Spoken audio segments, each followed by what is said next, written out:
जिन तालिब इल्मों को बिना किसी टेंशन के अपनी पढ़ाई पर तवज्जो देनी चाहिए थी, रियासत उनको मजबूर कर रही है कि वो अपने जमहूरी हकूक़ के लिए भूख हड़ताल करें। साबका फाटा के स्टूडेंट्स के मुतालबात मानना तो बहुत दूर की बात, पंजाब पुलिस उनको धमकियां दे रही है कि हम तुम्हें ठोक देंगे।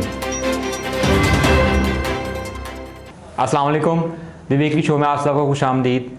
नाजरीन, फाटा जो कि पिछली 2 दहाइयों से एक बफर जोन बना हुआ है, वॉर ऑन टेरर के बाद वहाँ पे मुतअद्दिद मिलिट्री ऑपरेशंस हुए, जिसके नतीजे में वहाँ की जो आवाम है उनकी ज़िंदगियाँ पूरी तौर पर तब्दील हो गई। उनको अपने घर छोड़ने पड़े, अपने कारोबार बंद करने पड़े और तालीमी जो इदारे थे वो तबाह हो गए। उनकी ज़िंदगियाँ बिल्कुल जो है वो तब्दील हो गई। और उस फाटा को 25th अमेंडमेंट में KPK के साथ जोड़ दिया गया, उसका मर्जर हो गया ताकि वहाँ के जो मसाइल हैं उनको अच्छे तरीके से हल किया जा सके और उनको एक मेन स्ट्रीम डिस्कोर्स के अंदर और मेन स्ट्रीम में लेके आया जा सके। लेकिन 1 साल ऑलमोस्ट मुकम्मल होने को आ गया है, लेकिन कोई पॉजिटिव रिजल्ट्स अभी तक सामने नहीं आए। बल्कि वहाँ के कुछ लोग तो ये भी कहते हैं कि उनको इस अमल से भी उनके तहफ़्फ़ुज़ात हैं, क्योंकि उनकी राय नहीं ली गई इस सारे मामले में। और लेकिन जब ये अमल हो रहा था तो उस टाइम बहुत से लोगों ने इसको एंडोर्स किया, बहुत सी सियासी जमातों ने, इवन फाटा के कुछ लोगों ने भी इसको एंडोर्स किया था। और इसका मकसद यही बताया गया था कि इसके ज़रिए फाटा को जो है मेन स्ट्रीम में लाकर इसके जो मसाइल है उसका हल किया जाएगा। लेकिन अभी तक कोई पॉजिटिव रिजल्ट्स, बेशक अभी तक टाइम बहुत कम हुआ है, लेकिन फिर भी कोई भी पॉजिटिव रिजल्ट्स जो हैं सामने नहीं आए, बल्कि कुछ चीज़ें तो और ख़राब हो चुकी हैं।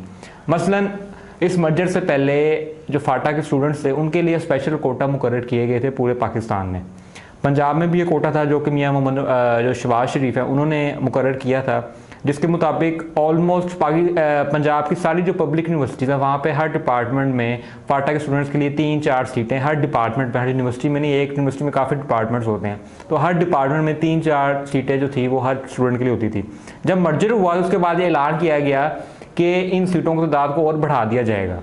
ये ऐलान तो हुआ लेकिन इस पर कोई इम्प्लीमेंटेशन नहीं हुई, बल्कि सीटें और कम कर दी गई, जिसके बाद वहाँ के स्टूडेंट्स ने एहतजाज किया और वो लाहौर आए। लाहौर में उस एहतजाज में मरीम नवाज शरीफ ने भी शिरकत की, बाकी सियासी जो कायदीन है अपोजिशन के उन्होंने भी शिरकत की। और उसके बाद जो है वो पंजाब के जो गवर्नर हैं चौधरी सरवर, उन्होंने एक नोटिफिकेशन जारी किया 30 अक्टूबर 2020 को, जिसके मुताबिक पंजाब की जितनी भी यूनिवर्सिटीज़ हैं, मेजर पब्लिक यूनिवर्सिटीज़ हैं, वहाँ पे उनको ये कहा गया कि हर डिपार्टमेंट में कम से कम 4-4 सीटें फाटा के स्टूडेंट्स के लिए मुकर्रर की जाएँ। और कुछ यूनिवर्सिटीज़ को ये भी कहा गया कि 2027 तक उनकी फ़ीसें माफ़ की जाएँ और हॉस्टल में भी उनको बिना किसी फ़ीस के जो है वो दाखिला दिया जाए। लेकिन इस्लामिया यूनिवर्सिटी बहावलपुर जो है वो उस नोटिफिकेशन के इनकारी है, गवर्नर पंजाब के हुक्म के इनकारी है, और उन्होंने अपने स्टूडेंट्स को जिनका ताल्लुक फाटा से है उनको उनकी जो मखसूस नशिस्तें हैं वो ख़त्म कर दी हैं और उनकी फ़ीसों को जो कहा गया था कि मुआफ़ की जाएँ वो करने से भी इनकार कर दिया है। जिसके बाइस वहाँ के जो स्टूडेंट्स हैं उन्होंने पहले बहावलपुर में यूनिवर्सिटी के बाहर प्रोटेस्ट किया, 2 हफ्ते से ज़्यादा का वहाँ का प्रोटेस्ट था, लेकिन जब वहाँ पे कोई बात ना बनी तो फिर वो लाहौर में आए, गवर्नर पंजाब के उनका जो वहाँ पे रिहाइश है उसके बाहर आए। वहाँ पे अभी तक उनको 24 दिन हो चुके हैं वहाँ प्रोटेस्ट करते हुए। वहाँ पे प्रोटेस्ट करने का मकसद ये है क्योंकि जैसे कि आप लोगों को पता है कि जो गवर्नर होता है किसी भी सूबे का, वो उस सूबे की जितनी भी पब्लिक यूनिवर्सिटीज़ हैं उनका चांसलर होता है। इस वजह से वो वहाँ पे एहतजाज कर रहे हैं। उनको 24 दिन हो चुके हैं, लेकिन अभी तक उनके किसी भी जो जायज़ मुतालबात हैं, उनके आइनी जमहूरी मुतालबात हैं, उनको मानने से इनकार कर दिया गया है। और ये इनकार करना तो बहुत दूर की बात है, उनको मानना तो बहुत दूर की बात है। वहाँ पे पंजाब पुलिस के अफसरान, अगर मैं नाम लूँ तो SHO बाबर, वहाँ पे आके उनको धमकियाँ देते हैं कि हम तुम्हें ठोक देंगे। इसकी जो एक्सक्लूसिव फुटेज है वो हमने आज़ाद लब ने पिछले हफ्ते पब्लिश की थी, जिसको काफ़ी वायरल भी हो चुकी है। ऑलमोस्ट सिर्फ आज़ाद लब के प्लेटफॉर्म्स पे, सारे प्लेटफॉर्म्स पे उसको 2 लाख लोग देख चुके हैं, फेसबुक पे, ट्विटर पे, और उसके अलावा कुछ सहाफ़ियों ने भी वो वीडियो चलाई है जिसमें मसरूर अली ख़ान है और उधर भी अलग से लोग देख रहे हैं। तो काफ़ी हमने तो इसके ऊपर काम किया ताकि जो हुक्मरान है वहाँ तक आवाज़ पहुँचे। लेकिन इसके बावजूद अभी तक उन पुलिस अफसरान के खिलाफ कोई कार्रवाई नहीं की गई और ना ही उन जो वहाँ पे स्टूडेंट्स हैं उनके मुतालबात को माना गया। इस पर थोड़ी जो करंट अपडेट है वो आपको मैं बता दूं, वो ये है कि कल के दिन वहाँ पे जो स्टूडेंट्स थे उन्होंने मुलाकात की है जो गवर्नर पंजाब के सेक्रेटरी हैं उनसे, और उन्होंने कहा है कि हम आपके मुतालबात मानेंगे, लेकिन उन्होंने कोई इंश्योरिटी नहीं दी, ना कोई रिटर्न एग्रीमेंट हुआ है, जिसके बायस जो है स्टूडेंट्स ने वहाँ से उठने से मना कर दिए।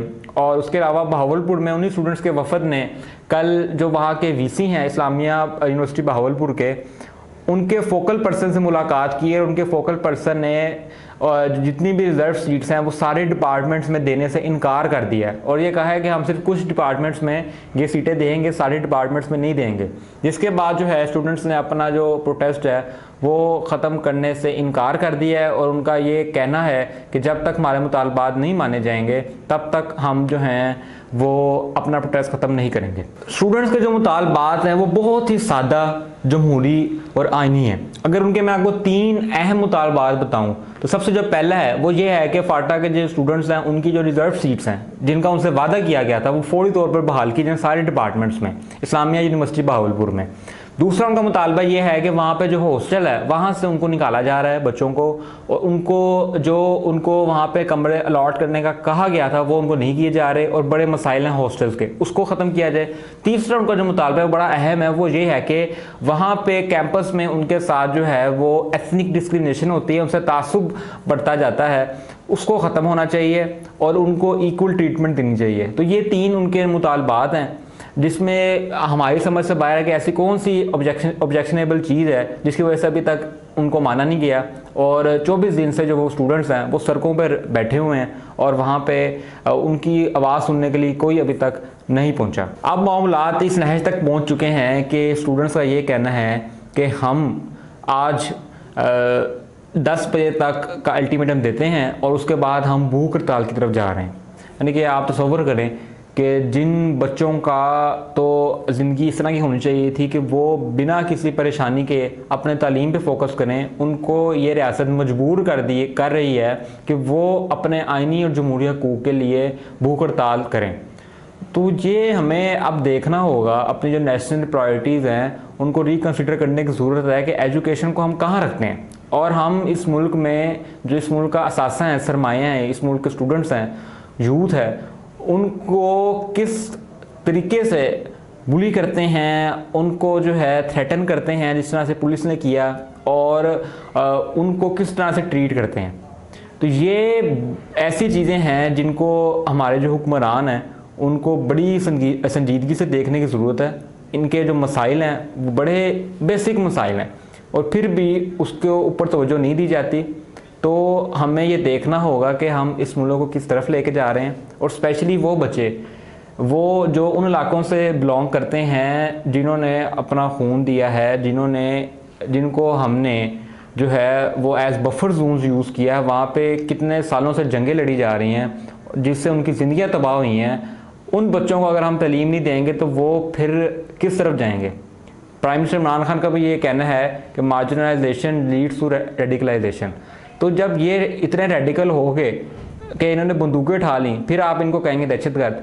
लेकिन आपसे जब सवाल किया जाता है कि आपने उनको मजबूर किया है हथियार उठाने पे, तो फिर उसका आपके पास कोई जवाब नहीं होगा। तो बराए मेहरबानी जो बच्चे हैं ये जो एहतजाज कर रहे हैं, इनके जायज़ मुतालबात हैं सारे, इनको माना जाए और इनको इक्वल अपॉर्चुनिटी दी जाए, इनके ख़िलाफ़ जो तासुब है उसको ख़त्म किया जाए और इनको भी पाकिस्तान की तरक्की में किरदार अदा करने की इजाज़त दी जाए और इनको एम्पावर किया जाए। नाज़रीन, इस हफ़्ते के लिए इतना ही। ये जो हमने प्रोग्राम किया है इस पर अपनी फ़ीडबैक लाजमी दीजिएगा, इसको ज़्यादा से ज़्यादा शेयर ज़रूर कीजिएगा ताकि इन बच्चों की जो आवाज़ है वो हुक्मरान तबके तक पहुँच सके और उनके जो मसाइल हैं वो जल्द हो सकें। उसके अलावा आज़ाद लैब को सारे सोशल मीडिया प्लेटफॉर्म्स पर लाजमी फ़ॉलो करें। बहुत शुक्रिया।